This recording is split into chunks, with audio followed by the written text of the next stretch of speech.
Bismillahirrahmanirrahim. Assalamualaikum warahmatullahi wabarakatuh.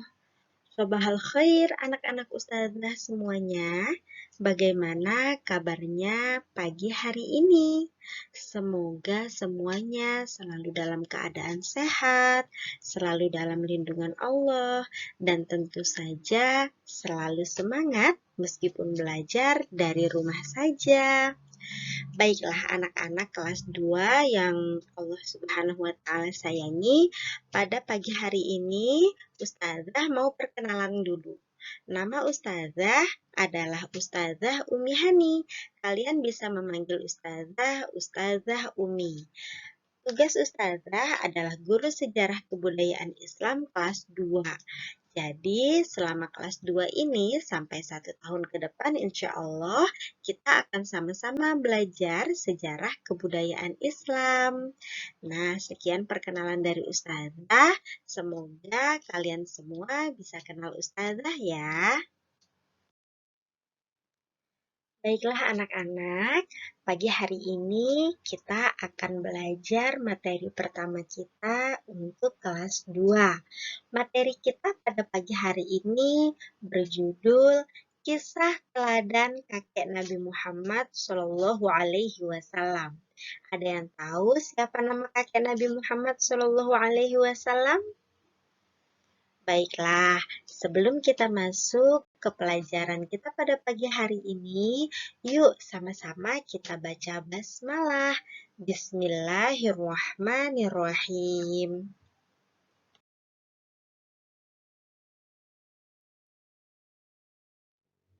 Nah, anak-anak, ada yang tahu siapa nama kakek Nabi Muhammad Shallallahu Alaihi Wasallam?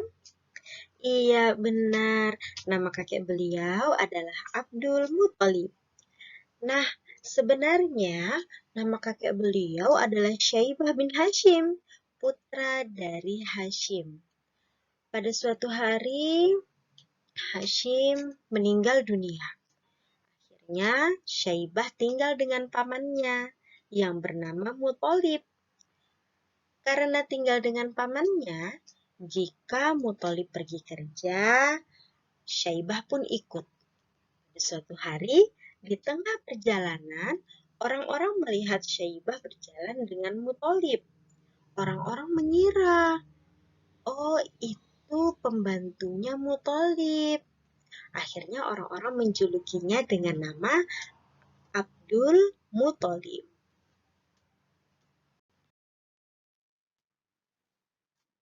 Abdul Muthalib bekerja sebagai siqayah. Apa sih siqayah itu? Siqayah itu penjaga sumur Zam-Zam.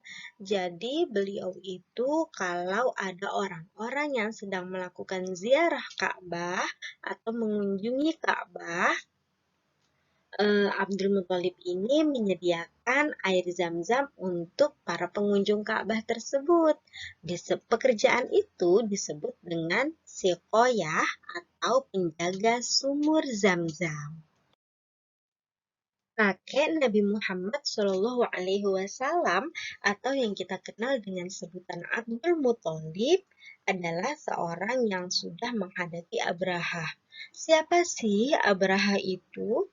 Jadi Abraha adalah seorang raja beragama Nasrani yang ingin sekali menghancurkan Ka'bah. Pada suatu hari, ia membawa pasukan yang besar, mengendarai hewan yaitu gajah. Dia menggebu-gebu ingin menghancurkan Ka'bah. Nah, peristiwa itu dikenal dengan Tahun Gajah atau Amul Fil. Sebelum pasukan tersebut masuk ke Mekah, Raja Abraha sempat ngobrol-ngobrol nih teman-teman sama kakek Nabi Muhammad.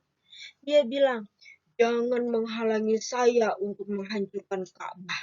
Dengan santainya, Abdul Muthalib menjawab, Ka'bah itu sudah ada Tuhannya sendiri.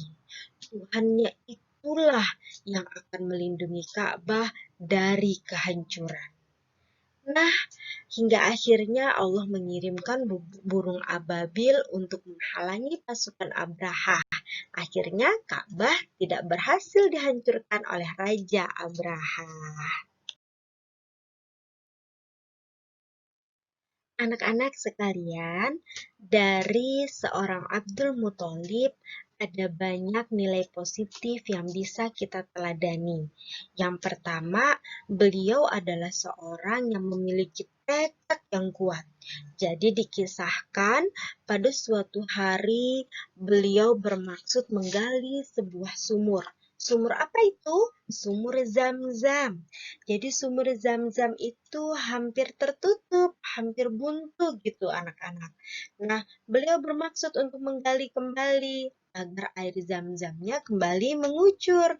Tapi orang-orang bukannya membantu beliau, justru menertawakan beliau. Mendengar kabar kalau Abdul Muthalib akan menggali sumur Zam-Zam, orang-orang Quraisy pada tertawa semuanya. Mereka merasa kalau Abdul Muthalib tidak waras atau orang gila. Nah, meskipun beliau dicaci maki, dicibir-cibir atau diolok-olok, ditertawakan, beliau tidak goyah, beliau tetap melakukannya hingga akhirnya sumur Zam-Zam mengucurkan airnya kembali sampai sekarang. Nah, dari cerita tersebut kita bisa tahu kalau Abdul Muthalib adalah seseorang yang memiliki tekad yang sangat kuat. Sifat kedua yang bisa kita teladani dari seorang Abdul Muthalib adalah sifat menepati janji. Jadi, setelah beliau itu menggali sumur Zam-Zam dan berhasil, beliau cuci muka pakai air Zam-Zam. Nah, anak-anak, setelah cuci muka itu, beliau berdoa. Beliau mengucapkan janji dan bernazar. Beliau bilang, jika Tuhan mengaruniai aku 10 orang anak dan mereka semua nanti menjadi dewasa, aku berjanji, aku akan menyembelih salah seorang di antara mereka sebagai bukti kalau aku bersyukur akan aku kurbankan salah satu di antara mereka. Nah, ternyata apa yang beliau pinta dikabulkan oleh Allah. Beliau dikaruniai 10 orang anak. Jadi anak-anak beliau ada 10 dan semuanya menjadi dewasa. Hingga akhirnya ketika 10 orang anak tersebut sudah menjadi dewasa, beliau teringat akan janji beliau. Janji untuk mengorbankan salah satunya sebagai wujud syukur. Akhirnya beliau membawa anak-anak beliau itu 10-10-nya dibawa ke hadapan Ka'bah. Zaman dulu ketika itu zaman jahiliyah ya anak-anak. Jadi di Ka'bah itu dikelilingi oleh patung-patung. Di sana ada banyak patung berhala. Lalulah Abdul Muthalib mengundi nasib anak-anaknya. Pakai anak panah, diundi dan ternyata undian tersebut jatuh ke putra beliau yang paling kecil. Namanya Abdullah atau nanti menjadi ayah dari Nabi Muhammad SAW. Meskipun mengorbankan seorang anak itu berat, menyembelih seorang anak itu menyedihkan, namun karena sudah berjanji, Abdul Muthalib tetap menepatinya. Nah, dari cerita ini kita bisa tahu anak-anak kalau Abdul Muthalib memiliki sifat menepati janji. Hal ketiga yang bisa kita pelajari dan kita teladani dari Abdul Muthalib adalah sifat mau menerima pendapat orang lain. Masih dalam peristiwa menyembelih putra untuk dikurbankan sebagai wujud syukur. Pada saat Abdul Muthalib mau menyembelih putranya Abdullah untuk dikurbankan, orang-orang pada protes anak-anak. Jangan, jika kamu melakukan itu, berikut-berikutnya selalu akan ada orang yang mengorbankan anaknya. Terus yang lain juga bilang, jangan, kasihan Abdullah. Termasuk 9 anak Abdul Muthalib lainnya. Mereka memegangi adiknya erat-erat. Hingga akhirnya datanglah seorang laki-laki, nak.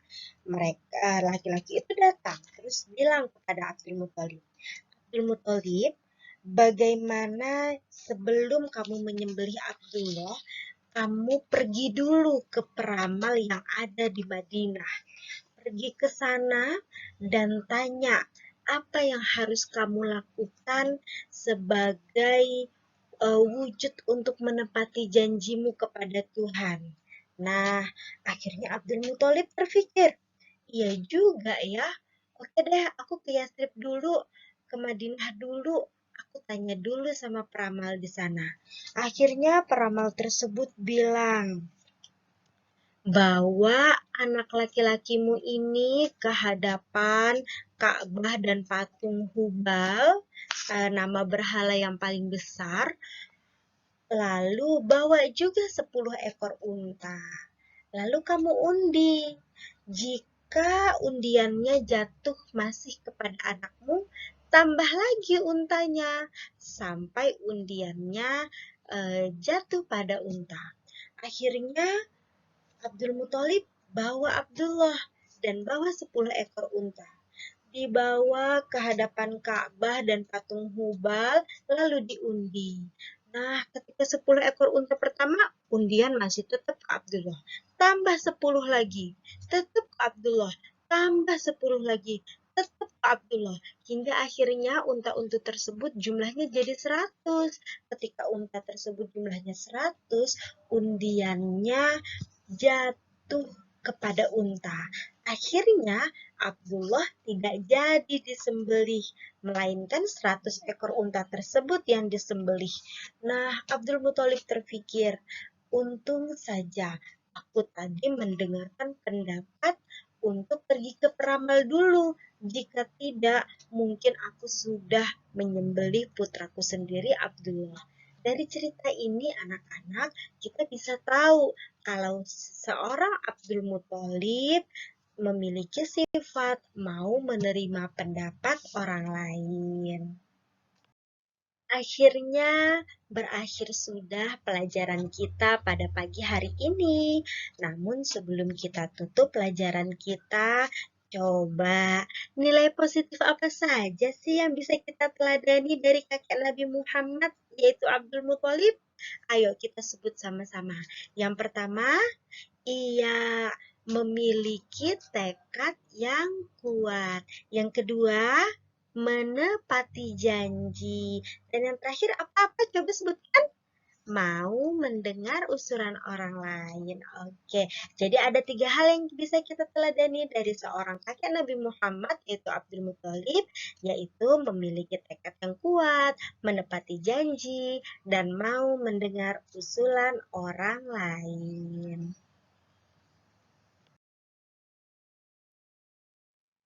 Baiklah anak-anak ustazah semuanya, setelah kita sama-sama tadi menyimpulkan sifat yang dapat kita teladani dari seorang Abdul Muthalib, akhirnya kita harus berpisah dulu. Mari kita akhiri pelajaran kita dengan bersama-sama membaca Alhamdulillah. Alhamdulillahirabbil alamin. Barakallahu lana walakum. Semoga pelajaran kita hari ini bermanfaat untuk kita semua. Akhir kata, wassalamualaikum warahmatullahi wabarakatuh.